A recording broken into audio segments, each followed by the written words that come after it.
Olá gente, tudo bom com vocês? Espero que estejam bem, semana nova. E por aqui eu vou mostrar para vocês um pouco de como vai ser a minha rotina ao longo da semana.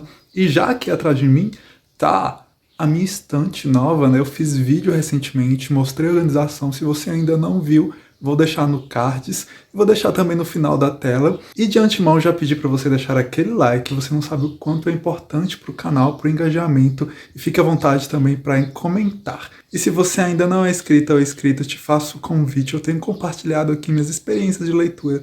Tem sido bem interessante essa troca. E vamos lá. Bom, mostrando mais um pouco da estante aqui.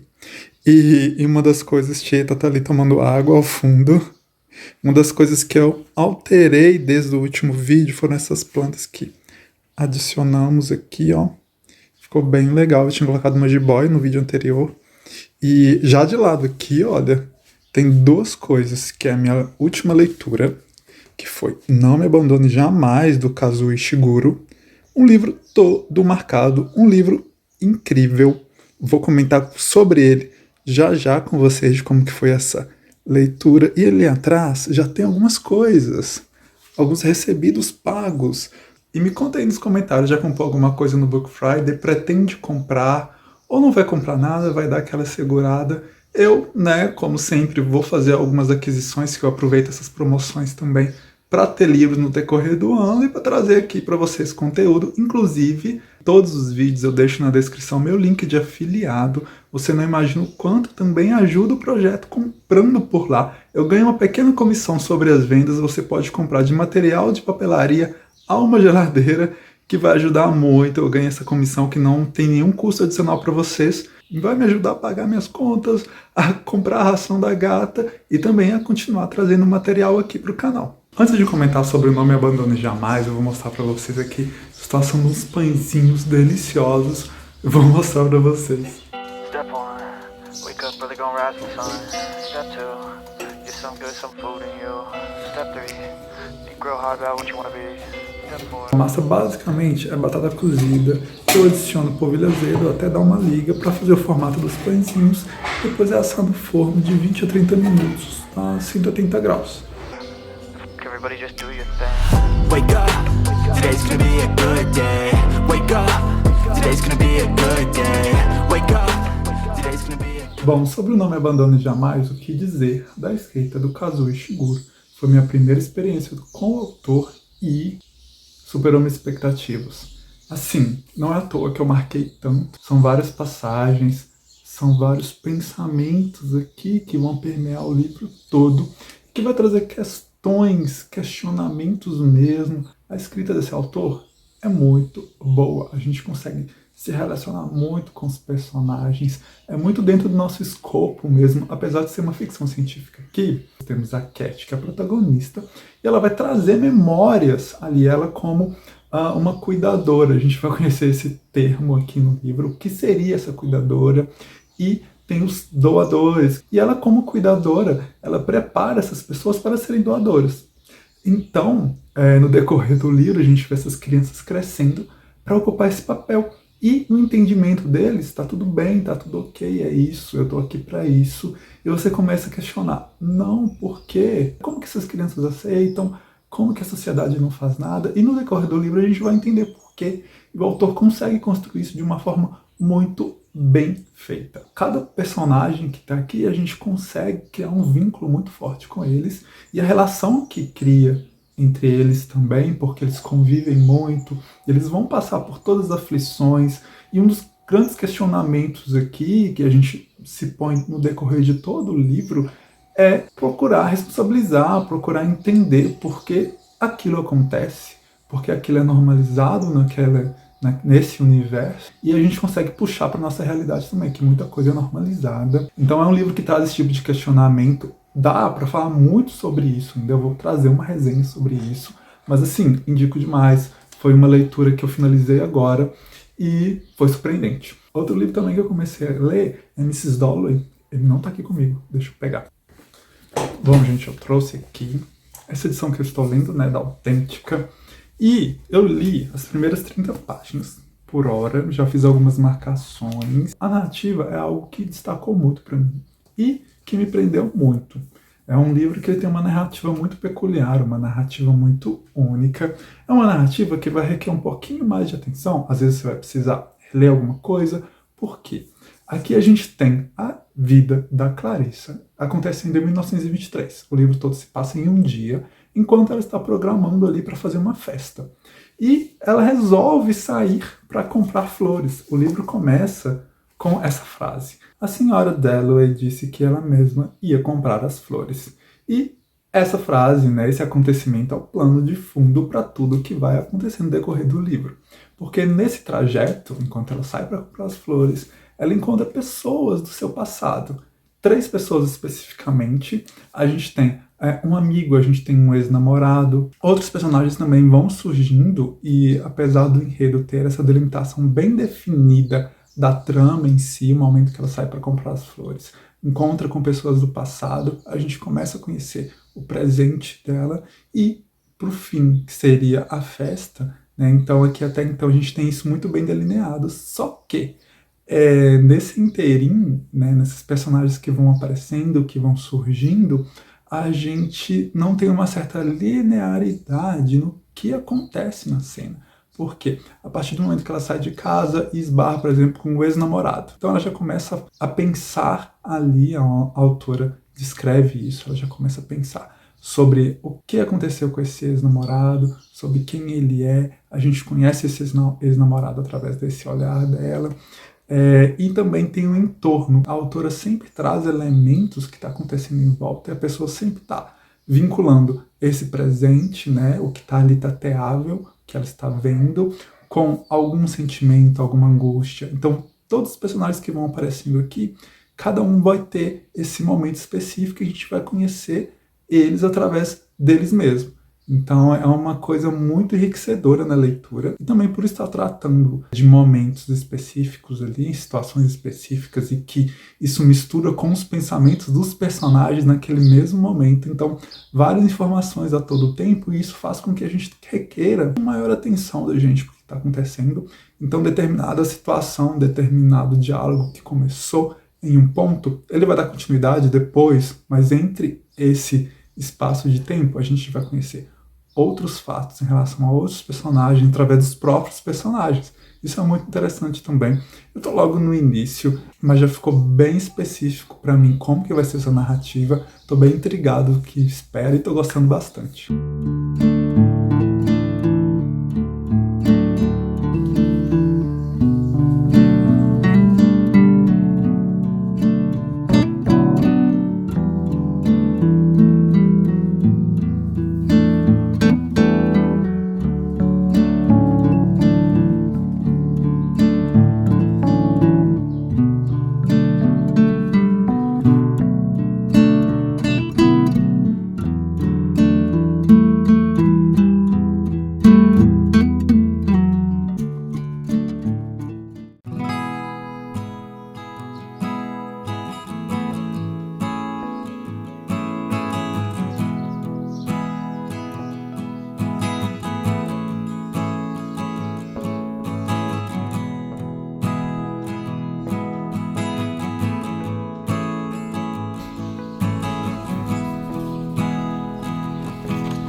Bom, outra leitura que eu comecei também, que eu avancei um pouco, é 1984, essa leitura aqui programada para o mês de agosto. Eu já avancei um pouquinho, né? Já estou na página 68 e já tem um elemento gráfico aqui, ó. Já tá interessante para eu mostrar para vocês. Que dá uma submersão mesmo, dá uma imersão bem interessante na história, porque aqui é como se fosse uma censura. O livro todo vai tratar dessa questão de um governo totalitarista, né, e que impõe regras e normas em que os cidadãos são obrigados a seguir, e que eles estão o tempo todo vigiados pelo olho, pelo irmão que tudo vê. Então a gente conhece o protagonista, que é o Winston, que é um funcionário público, que inclusive ele é responsável por reescrever a história.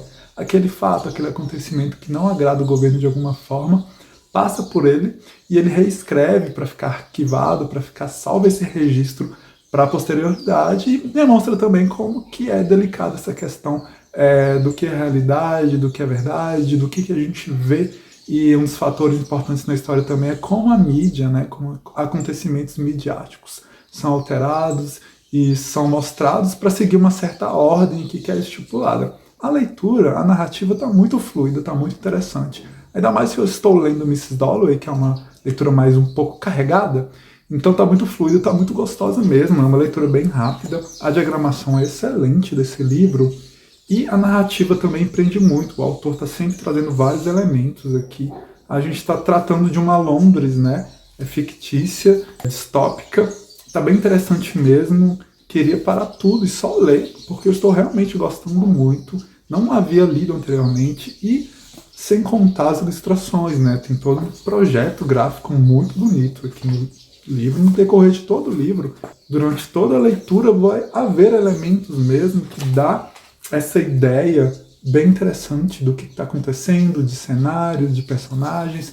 Inclusive tem aqui de novo algo que remete a uma censura, e isso faz a leitura ficar ainda mais rica. Aqui é o Grande Irmão, né? A projeção dele para a população. O tempo todo as pessoas estão sendo vigiadas e qualquer tipo de sentimento avesso ao governo, qualquer declamação, qualquer olhar que seja contrário, sempre vai ter alguém vigiando alguém. Ele consegue criar essa atmosfera entre a população e é punitiva também, né? Aquele ou aquela que fizer algo que seja contrário acaba sendo sofrendo alguma punição grave, né? Questão de a própria morte mesmo.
Bom, a gente já tem bem definido aqui cada um dos personagens centrais da trama, né? A gente conhece o marido atual da Clarissa, que é o Richard.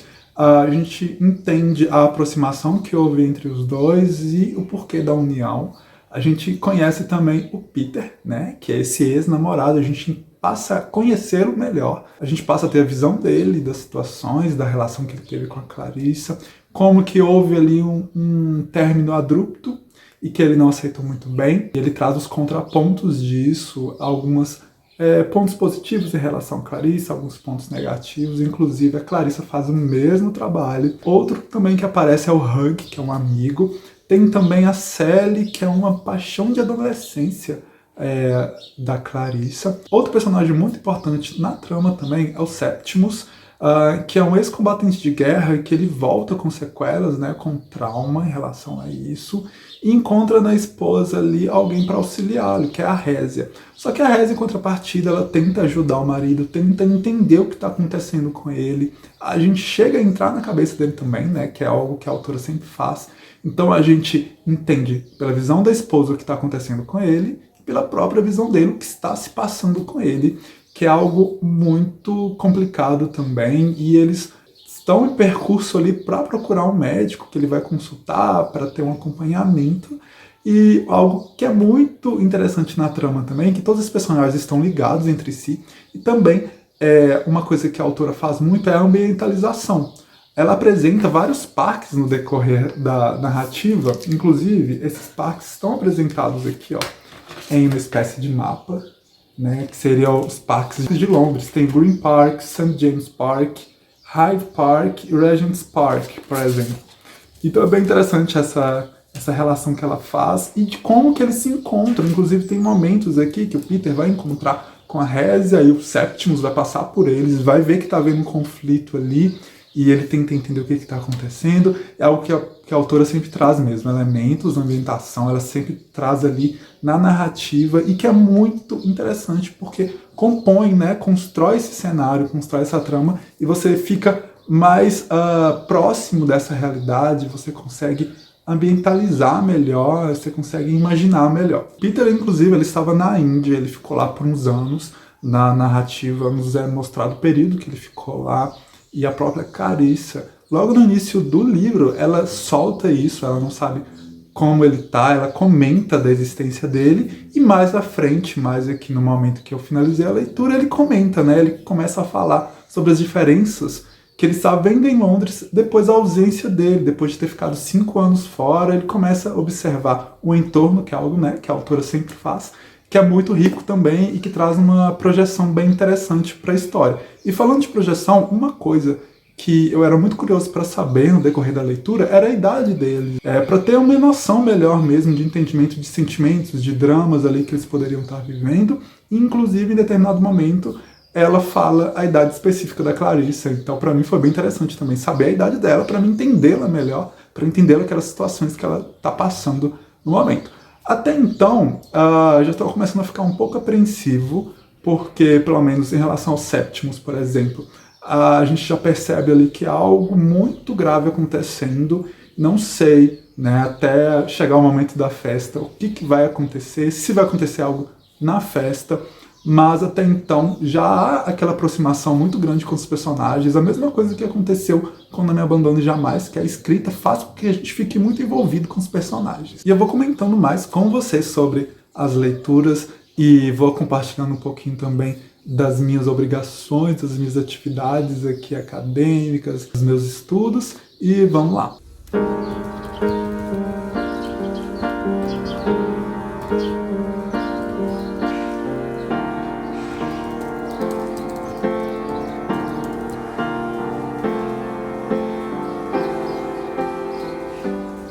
Sábado à noite, estou aqui terminando de editar o vídeo. Na verdade, eu fiquei praticamente o sábado todo editando.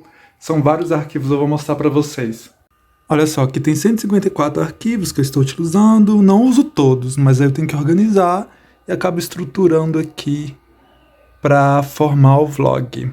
Agora, terminando de editar aqui, eu libero o vídeo, né? Eu deixo programado. Geralmente os vídeos aqui do canal são sempre no domingo, às 9 horas da manhã. Né? Eu tenho procurado deixar sempre uma estreia programada, mesmo que seja de última hora, por causa também da correria da faculdade, mas eu sempre tenho conseguido encaixar. E hoje eu não consegui ler muito também devido a isso, aos compromissos, a agilizar algumas coisas e também para dedicar à edição do vlog, né, que requer um tempo também. E assim eu termino o vídeo por aqui. Eu queria agradecer você que ficou até o final. Já pedi reforçar aquele like para que esse vídeo chegue a mais pessoas. Compartilhe também o vídeo, né, se você conhece alguém que goste desse tipo de conteúdo, que você acha que vai gostar desse tipo de vídeo. E um muito obrigado e até o próximo vídeo.